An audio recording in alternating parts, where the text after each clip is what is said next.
pleasant, positive, and polite in all of our dealings. And I know he is going to file an appeal in this matter. So with that, we'd ask the court go ahead with sentencing. All right. And Mr. Craft, did you have anything that you would like to say before I sentence you? No, ma'am.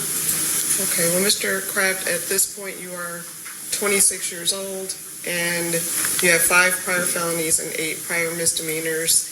And we're here for you to be sentenced regarding this incident that occurred back in June of 2022, June 23rd to be exact, where you, along with at least one other person, apparently made the decision to end the lives of Mr. Lusk and Mr. Vaughn.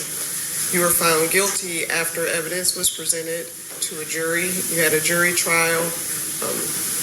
There was a lot of evidence presented, including some ring camera footage. There was some video from a store from across the street. That, along with all of the other evidence presented, led to you being convicted of this double homicide, as well as being a felon in possession of a firearm which you were ineligible to possess, carrying a concealed weapon, and then 3 counts of felony firearm.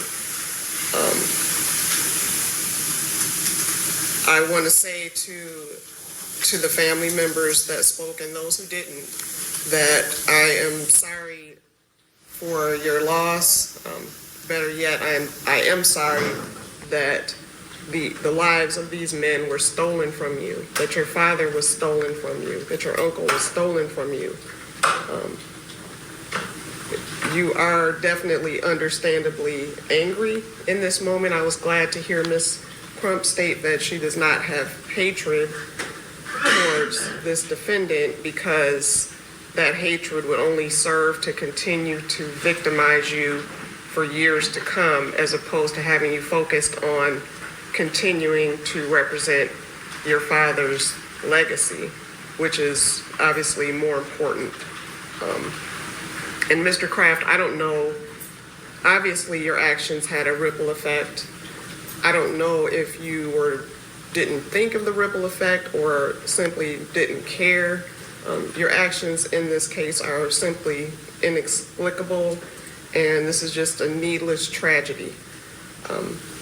I'm not sure what more I can say with respect to that, and there are mandatory sentences in this case, so what I'm going to do is sentence you in accordance with those mandatory sentences, which means that for counts 4, 5, 6, and 7, which are this carrying a concealed weapon and the 3 felony firearm charges, you're going to receive 716 days credit for all of those. For the felony firearms, I'm sentencing you to the 2-year mandatory sentence. For the carrying a concealed weapon, I am sentencing you to 4 to 5 years in the Michigan Department of Corrections, which will be served consecutively to the felony firearm charges. I'm sorry, the CCW will not be consecutive.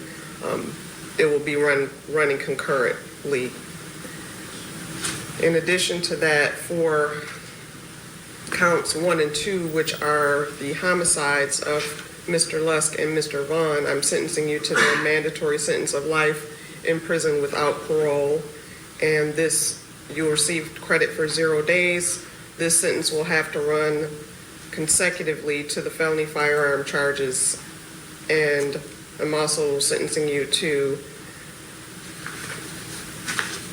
for the counts 3 and 4, which are the felon in possession and the carrying concealed weapon, I'm sentencing you to 4 to 5 years in the Michigan Department of Corrections. That's in accordance and within the guidelines scored for those particular counts. In addition to that, Mr. Craft, you will be responsible for $476 state minimum cost, $130 crime victim rights assessment, and $1,000 in court costs. You do have 42 days to appeal this sentence, Mr. Craft, and if you'd like a court-appointed attorney to represent you in an appeal, you have 42 days to make that request. And that's what the purple sheet is for, that the deputy will give you. All right, thank you. Thank you, Your Honor.